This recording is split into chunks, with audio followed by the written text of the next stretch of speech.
போகிறது. நீ எதிர்பார்க்காத ஒரு வாய்ப்பு, நீ எண்ணாத ஒரு சந்திப்பு, நீ கற்பனை செய்யாத ஒரு தீர்வு, எல்லாம் ஒரே ஒரு கணத்தில் உன் வாழ்க்கையை மாற்றலாம். நான் அதற்கு தயாராக இருக்கிறேன். நீயும் நம்பிக்கையோடு காத்திரு. உன் எதிர்காலம் நீ நினைப்பதை விட அழகாக இருக்கப் போகிறது. உன் வாழ்க்கையின் அடுத்த அத்தியாயம் வாழ்க்கையை விசித்திரமாக மாற்றும் ஒரு அருள் பரிசாக வருகிறது.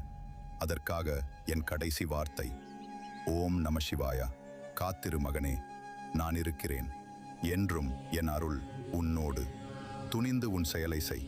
எப்போதும் போல ஒரு விஷயத்தை நேர்மையுடனும் நியாயத்துடனும் என்னை உன் மனதில் வைத்தும் செயலை செய். அது சிறப்பாக மாற்ற என்ன செய்ய வேண்டுமோ அதை நான் செய்வேன். கவலை கொள்ளாதே. என்றும் என் அருள் மழையில் நீ. ஈசனடியார்களை, உங்கள் வேண்டுதலை கீழே பதிவிடுங்கள். அவற்றை நிச்சயம் நான் சரி செய்து தருவேன். ஈசனடியார்களை ஈசன் கூறும் இக்கருத்து